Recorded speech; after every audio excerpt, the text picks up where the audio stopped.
and sex. Those are my two passions. It's only natural to combine them. Do you like cake? Yes. Do you like my ass? Yes. Do you want to eat cake off my ass? What kind of cake? Let me get one of them titties to go, a side of ass, and a cup of them lips. Well, I'm sorry, sir, because they don't have none of that on the menu. Is your muffin buttered? Yes! I'll have what she's having. Welcome back to the Erotic Cooking. Today we will be making a mussel stew dish in honor of the holidays. It's perfect to make for your loved one, for yourself. The ingredients you will need for that first course is some mussels, some onions, some fresh garlic, some some cherry tomatoes. So we're going to take the olive oil, we're going to add it into our saucepan. Then we're going to take our chopped onions, garlic, add that into the pan and let it saute until it gets nice and golden, caramelized, brownish color. Let her sizzle up, sizzle my nizzle.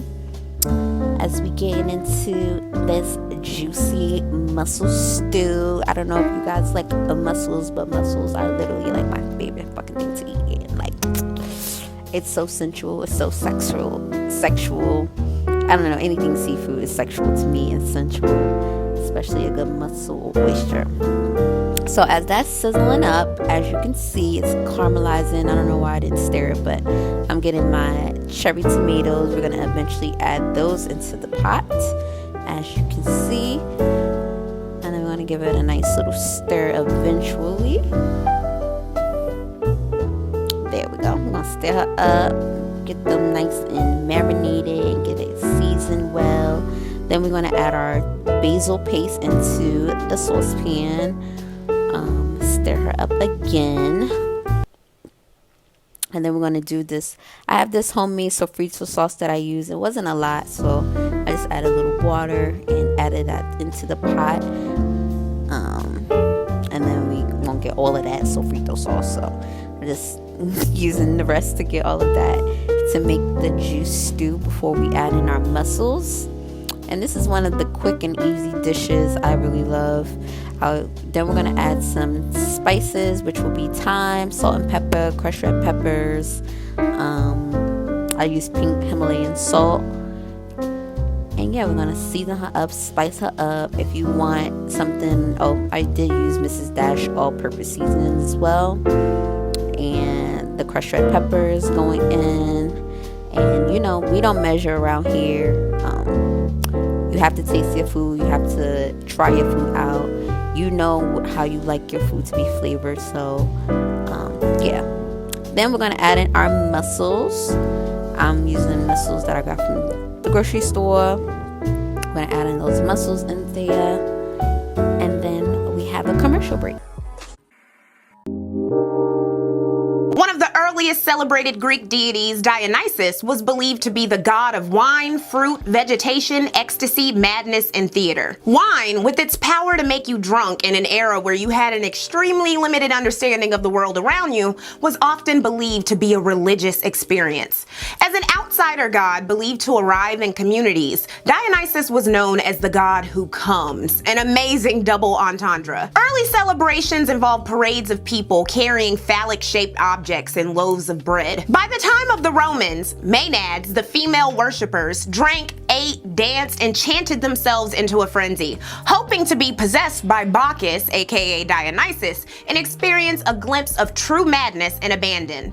They were depicted in art as being willing to kill those who denied the sanctity of their god. According to Livy, Bacchus was initially celebrated around 200 BC by women 3 times a year in the daytime, before turning into an all-out orgy-type event where food and drink was enjoyed without limits. Livy claimed that during these celebrations there were sacrificial murders and homosexuality, featuring high-status individuals like Nero and Caligula, and 7,000 initiated cultists. So he was conservative and considered the alleged orgy feast celebrations to be a sign of Rome's increasing moral decay. The nighttime celebrations were eventually outlawed and driven underground.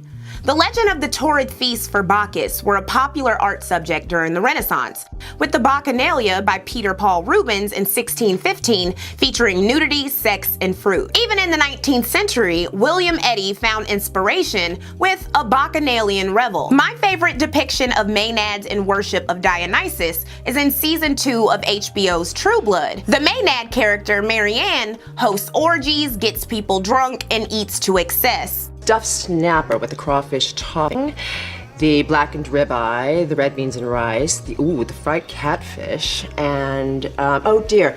Now, would it be possible to get the smothered pork chops for lunch, even though it's listed here in the dinner entrees? That was just a little food and sex history, a monthly lesson for today as we continue to talk about our sensual, juicy mussel stew. We're gonna go ahead and work on our bread. I'm gonna use Italian bread that I got from the grocery store. I only use a half because it's only me that I'm cooking for, but if you're cooking for a lot of people, then you know, use as much as you need. So I'm gonna cut it up in half. I will definitely oil the pan as we get to that section. I'm gonna cut it up little small pieces so that you could zip it into that good old juicy juice stew once it's all done. So as we cut her up, y'all know I'm a sucker for a little history lesson. So I thought intertwining the food, sex history from my girl Lectual.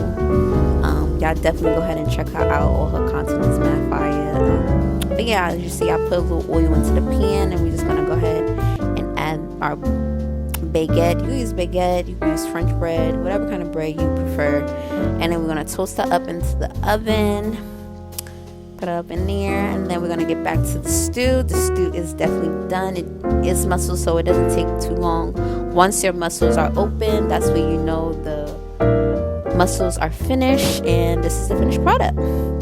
Yes, this is how I serve up my bae. Before I serve you my food, I'm gonna dance for you, give you a little dirty wine, a little wino, yes, because you know it's all about entertainment when you're hosting. So this is how I host my guests when they come to my house. And yes, and this is, you can serve it up for your bae, your boo, for this Valentine's Day.